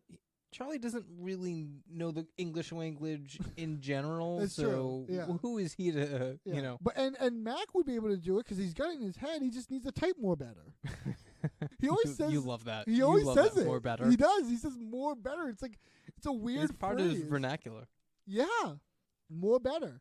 And then they do this thing. Where they're like, okay, let's get some outside help, someone else to write the script, and they do this very similar thing they did once before at the welfare store. Yeah, the welfare store, where they look around and they sort of like point at and pick out people. The candidates. Very similar. So they're the worst people in the world. They look at this lady like, well, what about her? The older lady. Sort of a workhorse secretary. What does that mean? What does he mean by that? I think that's like an old term.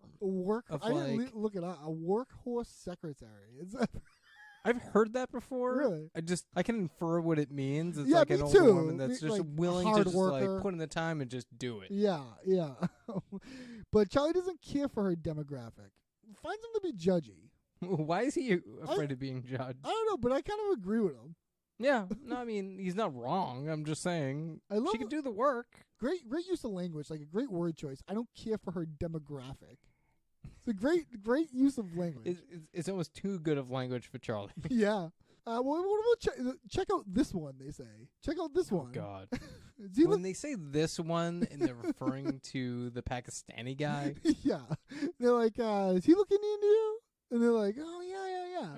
Good to have an Indian in our corner. You got anything on what we'll find out to be our big idea guy? Yeah, Faisal. That's his name. Isn't that weird? Well, what do you mean? They never call him that. Oh, he has a name in the script, in the credits? Yes. Yeah. He's not like It's just like Faisal. Diet Library. Wow. Faisal. All right. His real name is Kunal Sharma. He was born 1982 from Andover, Massachusetts. We got a Massachusetts guy. Yeah, I actually saw a little bit of this. And I was like, yeah, that's right. Andover, Massachusetts. Wow. Yeah, go ahead. Yeah, I work up there. He was in Hawaii Five-0, Prison Break, Arrested Development, Men of a Certain Age, The Office, Hannah Montana, and Pretty Little Liars. Oh, nice. What do you think those Pretty Little Liars are up to? Pretty Little Liars. I don't know. I've never seen that show. Me neither. Ross, there's also something else. Did you say you said he was born in 1987, right? No, 82. On IMDb it says 87. Well, then I'm wrong. Because you know how I know that? Because when I saw it, Ross. You're looking at the IMDb Well, page? Ross, look at his birthday. You didn't mention this to me? Eric, I don't have it pulled up, Oh, so you just sorry. have to tell me. Sorry. I thought you did. Ross, his birthday is December 12th. Is that an important Do day? you know someone? Yeah, it's my birthday. Oh, is it? Yeah, Because it we is. celebrate it every year. Yeah. He's got the same birthday as me. Yeah. I thought that was Oh, that's nice. And he's from Andover, Massachusetts. Excellent. We should party together. He was 2 years younger than me then. Well, look at that. I was happy knowing he was 3 years older than me. Look what you did. So they get his attention and they want to know, where is he from? Baltimore. What about his parents? Jersey. No, it's so funny because like the way he's They're just stone cold answers. and I love his like he does great acting where he's like his responses are kind of like Jersey, kind of like Nonchalant. like, and you know Matter what of they're fact. trying to do. You know what I mean? It's like so. Yeah, I don't think he knows that though yet. he doesn't. I don't think he does. Yeah, he's just like Jersey. He's like, okay, these dudes in the library want to talk to me. Okay. yeah, and they kind of think of it. Is anyone from your family from India? Pakistan. Oh, right. That's a place. They go Somewhere. That's a country place. That's somewhere. country. And then he kind of fills them in, lets them know like, yeah, they're right next to each other. And he's like, they're like, oh, that's Close enough. good and close enough. Yeah, like they say they want an Indian in on the mix. They think that will help them And now they say in the mix, and I like that. That's always sunny language. That's Yeah, gang language, right? in the mix. Yeah. They think that will help them. And they they say like Pakistani people might be good with twists in their own way. So, yeah. Like they're the ones writing. Like, what do they need? Like, why do they need M. Night Shyamalan to direct their movie? They don't. Because M. Night Shyamalan, doesn't he write and direct his own movies? Like, isn't that the idea? He's the one that writes the twist. Yeah, he's pretty much a one-man show. Yeah. But also, like, he doesn't really do the action movie that they want to make. He's totally wrong for what they want. Like a Die Hard type movie or Yeah. something, right? Yeah, it seems that way. Yeah. So I love how they go, "You want to be in the movie business?" And he kind of smiles like, "Yeah, all right." And later on, when we check back in with him, they make a great choice with this character. They make an absolutely, I couldn't even imagine a better choice. It really is. Yeah. He takes them on a journey. Yeah. They're like, All right. we'll get there. So then on the set, we see makeup has drenched D in fake blood, and her and Dennis get teamed up for a scene. Now, I wonder, how many days did Caitlin Olsen have to be, like, filmed completely in blood? Hopefully they bang those scenes out in one day. Yeah, I hope so. For her sake. Yeah, I hope they did it in one day. Jesus. Because she comes out and you see her. She's like, I think they went a little overboard. And she comes out to the AD and she's like covered in head. And Frank says later, like, would they dip you in by your ankles? Like, Yeah. She's- Dip you in by your heels? Jesus Christ. she's covered in blood. Yeah, she's got so blood. And she's like, they went overboard. And I love the way the AD does this subtle thing where he looks like, Perfect. it's perfect. It's perfect. Nah, it's perfect. And he goes off. They need to pair him up with a husband. Yeah, oh, it's right. That's when Dennis comes walking up with Frank, and they got to pair him off.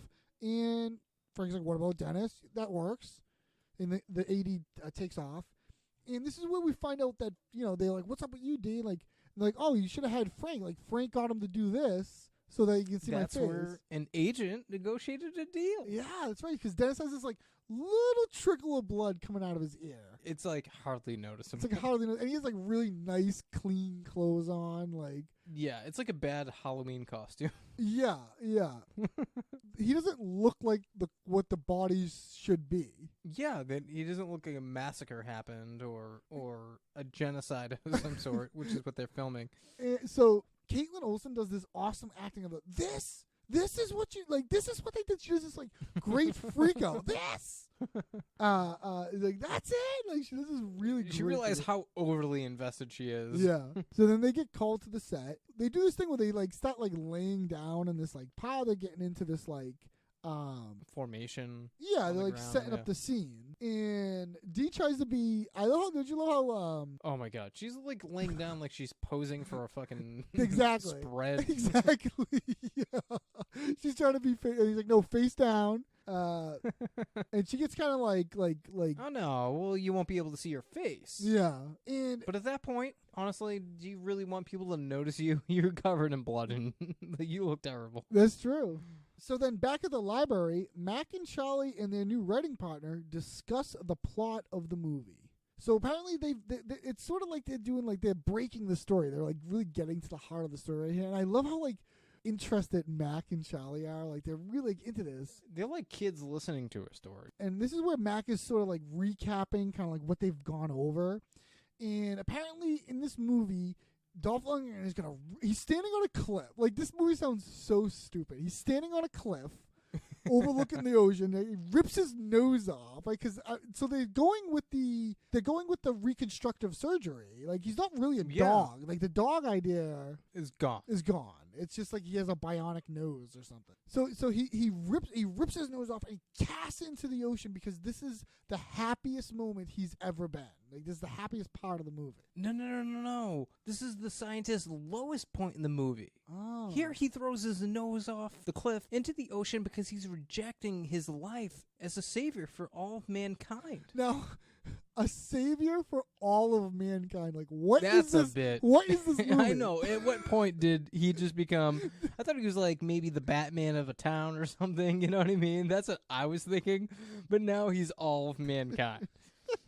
And that's when, like, Mac and Charlie are like, they finally get it because they didn't get it before. I love and that now they're fully grasping it, and they're like, oh, that is so deep. Yeah, they're finally getting their own movie, and they're loving it. But they want to know how is he on the full penetration? Oh, I'm into it, big time. Big time, sleeping around. That's a great big time. Big time is a gang term. I say that all the time because of the show, like big time. Yes, yeah, big time. Yeah, like it's a great vague answer to a question. It's crazy that like the choice to bring up the full penetration and then to also have this random stranger that they met is also in sync with their wild ideas is very funny. Like there's something like about that. I don't know. It's funny because we just have to assume they've been in the library all afternoon or something, just hashing this out. Yeah. And like he just got so invested that he's into it at some point. You know? Yeah. But the title. I mean, The Fifth Sense.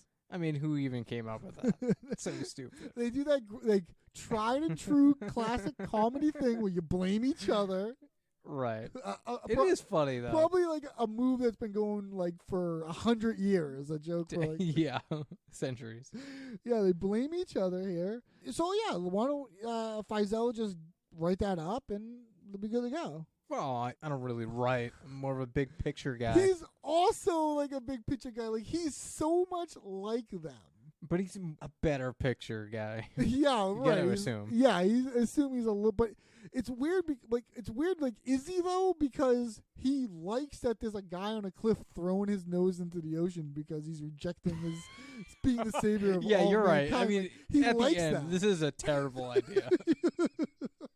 Yeah. So then on the set, Dennis and Dee prove to be difficult extras to work with until they are fired and replaced by Frank.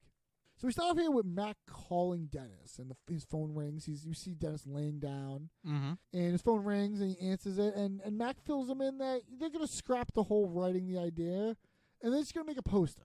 What tells a person about a movie better than a picture? I would say a script. I think a script would. like, Well, like Dennis thinks that's brilliant. yeah, I was gonna say exactly like the choice again. We're like, and they keep using the word brilliant. By the way, you notice how many times they say brilliant this episode? A bunch of They times. said it a bunch of times. Again, like this idea of like Dennis thinks that's brilliant is so funny. Like another dumb idea that someone else 100%. thinks is brilliant. And also like a poster is a step down from a pitch. I agree. Don't you, I right? agree. Yeah. You need at least a minute of a story. Could tell me more than a picture. Okay, so and so while he's out talking on the phone here, we see that the AD is coming by with a camera, and he's like, "God, what are you doing?" You know, and Dennis is talking on his phone in the middle of the set, and Dennis is like, "Oh, you were rolling?" Yeah, he wasn't even aware. And then they, when this happened, I thought, "Oh man, we haven't got a third person pan over in a while. This isn't a third person pan over. It's third but it person sort pan of over. is. It's kind of. It's like because she's out of frame, and then we pan over. We see that Dee has rolled back over into her spread, her photo shoot pose calendar shot. Yeah, like she's laying there. She's getting back into it. And you, ma'am, do not roll over during the shot. Yeah. But you know what? Dee thought about it. And if it's better if she's right side up. Right, exactly. Yeah, because people can see her and stuff. And no, tells her to turn around. Back over. Back over. I like Dee's back sass. Yeah. Back over. Face down on the hot cement.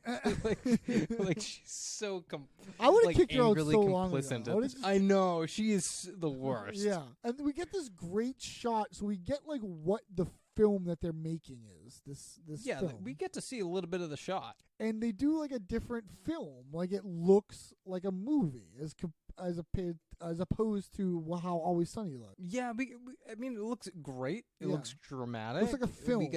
Like a nice rolling shot. Yeah, I mean, we have soldiers lining people up against the wall with dramatic music.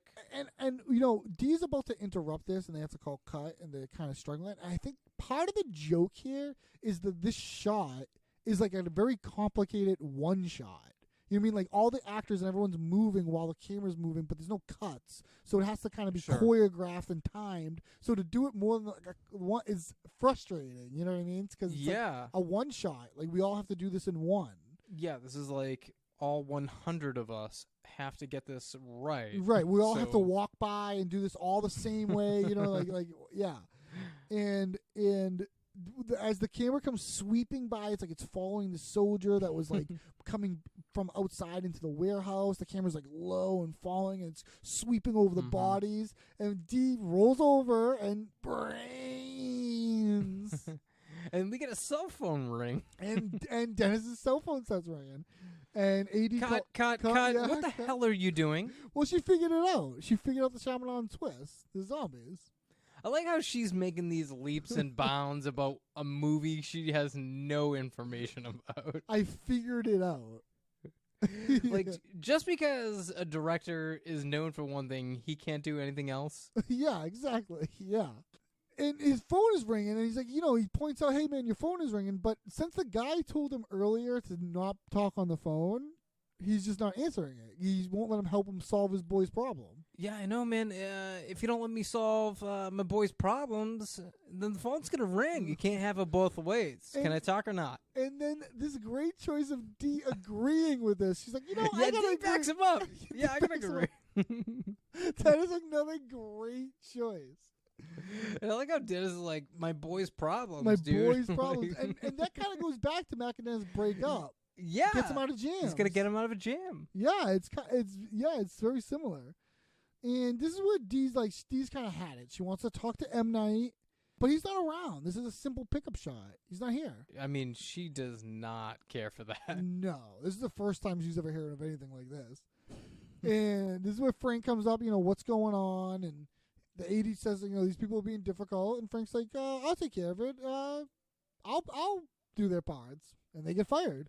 Before that happens, he does take Dennis's phone, and then Dennis takes his phone back. They have this pretty flimsy way to get the grease onto the phone. Yeah, I mean, do we even buy the grease thing as a this is freeze up the phone? I think, this is like the water thing in Signs to me.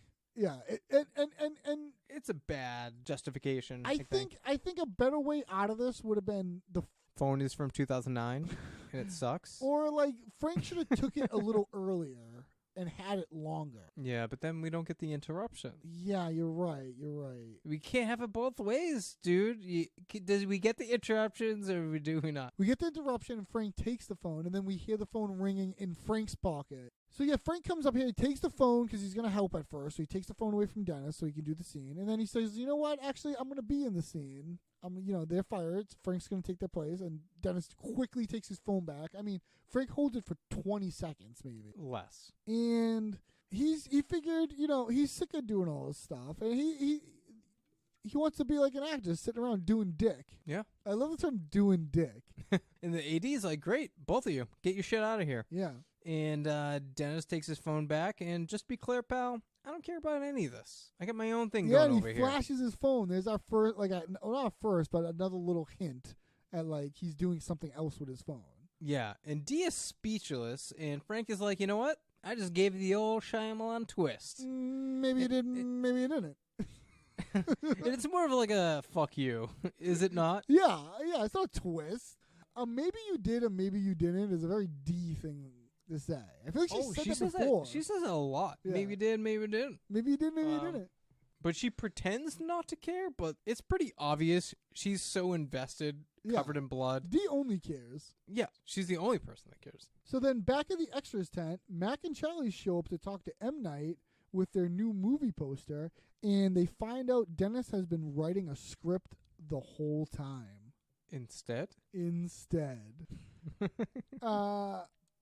They come in with a nice hey-oh. They come in all excited, and they get their new poster here. So they've changed the name of the movie. The movie's not called this Fifth Sense anymore.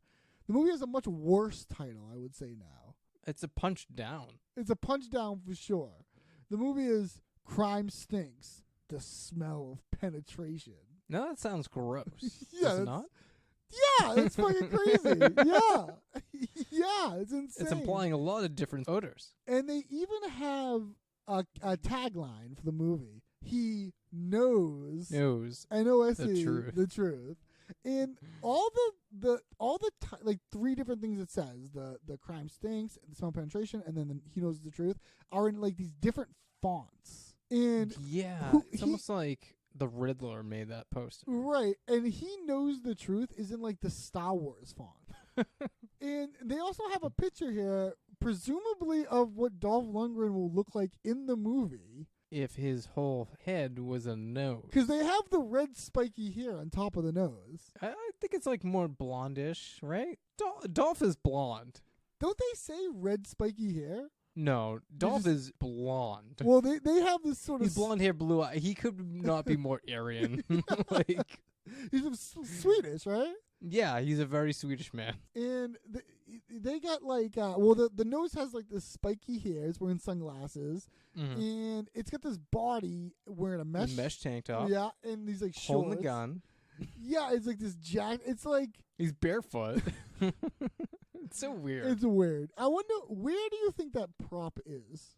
Oh, that got thrown away. You think so? Yeah, it's not even worth keeping in your room or. Would you love it? I would love to have that. I don't know. It's bad looking just for the sake of bad. That's true. Yeah, that's true. And they find out that M. Night's not there, and that bastard twisted all of us. Twisted all of us. Yeah, twisted all of you. But not really, because Dennis has the mother of all twists right here. Dennis thinks this is the mother of all twists. Yeah. It seems that he's been writing a movie himself. It's about a homeless killer who turns out to be a security guard instead. He also says instead there in the same way. His makes sense. The way he phrases it makes sense. And yeah, so when Mac and Charlie hear that, that's our idea, that's our story. Damn right. And that's why he's signing them on as producers. And they're happy with that. Yeah, I think that is a good compromise for little to nothing. We didn't talk about this earlier, and it just sparked my idea. But in Always Sunny fashion, they take on the roles, they become these people. Mm-hmm. They think they're gonna get this movie made. They think they're gonna be produced? Like, Yeah, what are they producing at this point? yeah, like They how have do they no even, one to fund this. They have no one to direct it. Yeah, like when they say you're producers, like what do they think is gonna happen? They think they're involved. Yeah. And I don't know why they're looking up to Dennis, because Dennis, for some reason, has had status this whole episode. It's true. It's partially because of his His I don't give a attitude. shit attitude. Yeah. But what else? Yeah. And there's a quick before we get to D here. There's a quick little where they're like, you guys are producers, and they're getting all excited, and Charlie's like, I love show business. He goes like, I love show business. He does say that. And so, but D wants to know, is like, can I be in the movie? Normally, I would take this opportunity to insult you, but I'm going to throw an insane twist your way. You're going to be the lead of this film. Really? No, you're not. Twist again. Boom. Try and keep up. A lot of twists in this thing. Yeah, like that's in the script. Is that what he, like twisting on D right there is in the script? A lot of twists in this thing. A lot of twists in the thing. That's an example of like what like. And we get the awesome line from Mac. There's so many twists I can't even follow. That like is he's so like backed up. And, that is a personal. I'd say that is the most of this episode that I will say. Like when I'm confused about something, or just like there's so much going on. So many twists I can't even There's follow so many up. twists I can't even follow. Like I've said it on prior podcasts. I've heard you. Yeah, just like there's so many twists I can't even keep up. It's like there's not that many twists happening. No, there for him none. Yeah, I mean, what can't you keep up with? It is funny though in the scene just to hear him like, I'm it's lost. truly one of my favorites. Like they're like, there's so many twists I can't keep up. It's like it's just so funny. Yeah, and he's gonna show him some more of the script, but his phone freezes, which is like your phone freezes. Like I've never experienced that. shut it off and put it back on, or like Yeah, it's gonna be there when you turn it back on, so not a big deal.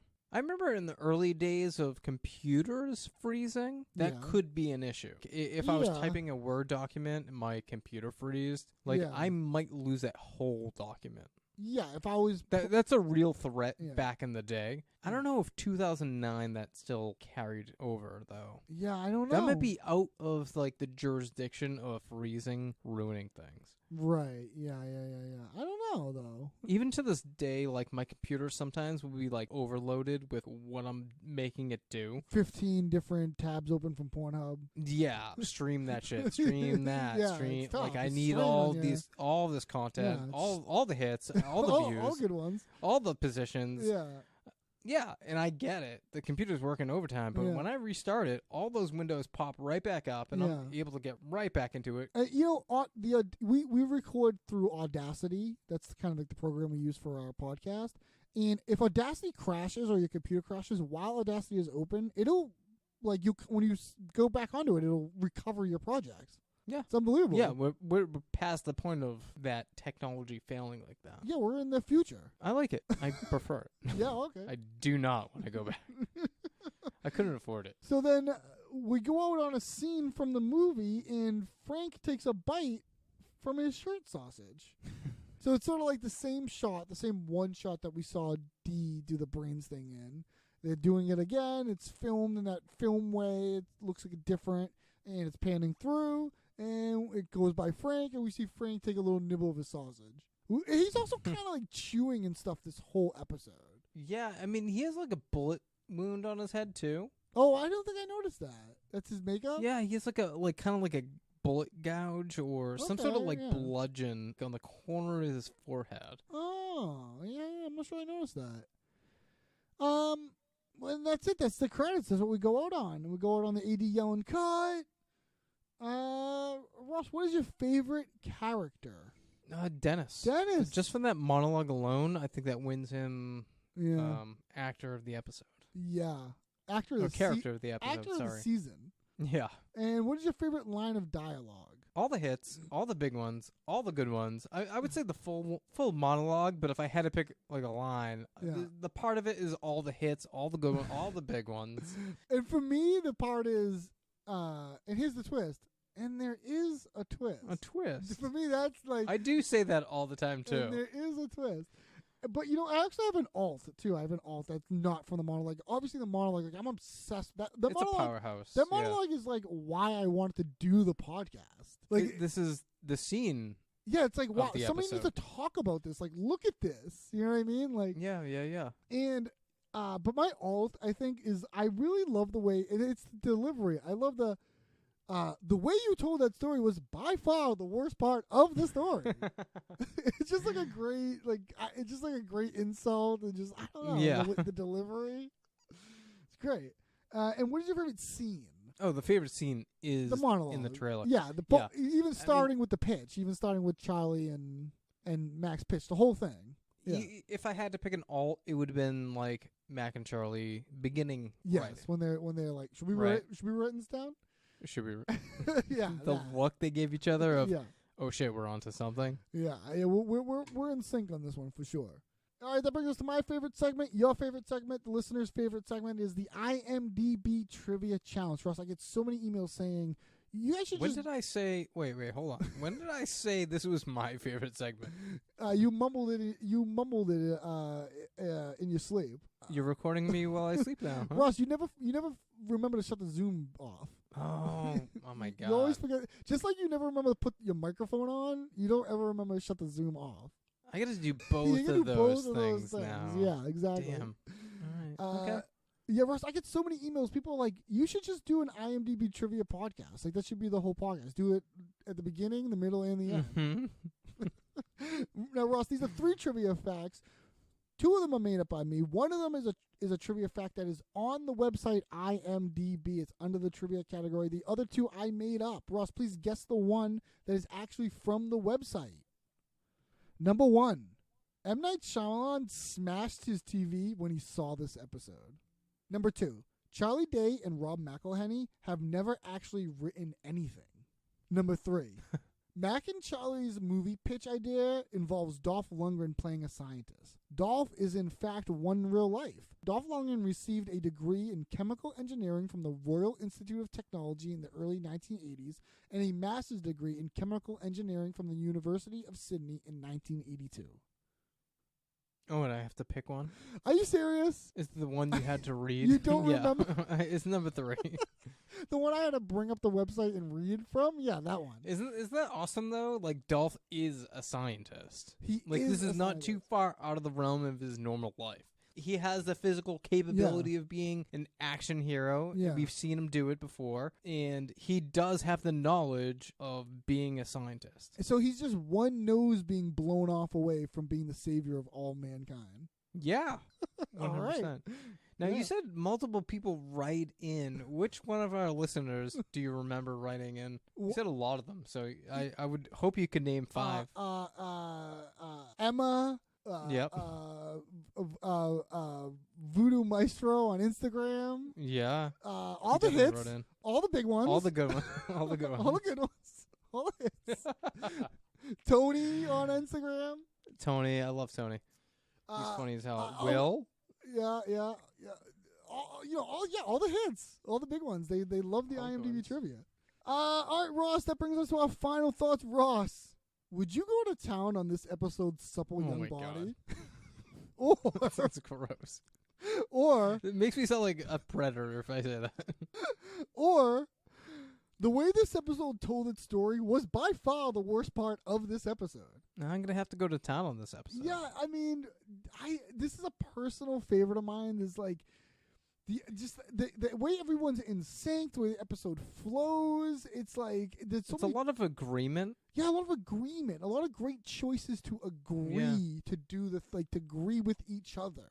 Mm-hmm. It's And go like- along with. Yeah, and go along with there's really not much plot here.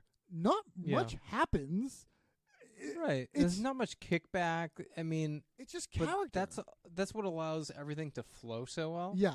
And it's great. It's just great idea. It's a great joke machine. There's a lot of jokes in this episode. You know what I mean? I don't know. It's this. I mean, a lot of quotables. Yeah, there's something about the use of language specifically in this episode is wonderful. Shines. Yeah, Yeah. It's, dare I say, it's brilliant. You know what I mean? It's like, it's just like everything. It's, I don't know. Yeah, this is an absolute home run. Like, man, do I love this episode. Fiance Katie made me a shirt for Christmas that is the title card. It's quotes, a black shirt with white writing, and it's quotes, and it says, Mac and Charlie write a movie. That's adorable. It is. It's pretty cool, yeah. But yeah, all right. So, yeah, thank you, everyone. That's, there it is. The podcast is over. I don't need to do it anymore. Podcast is done. Officially. Cut it now. No. We'll at least finish this season. Oh, yeah. We have one more for the season. Yeah, that's right, Ross. What is coming up? Yeah. Great setup. Next episode is the gang reignites the rivalry. Ross, what can we expect?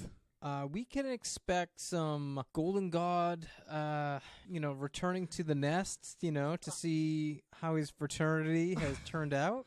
We can expect Dennis to probably be my favorite character again for this episode. Wow.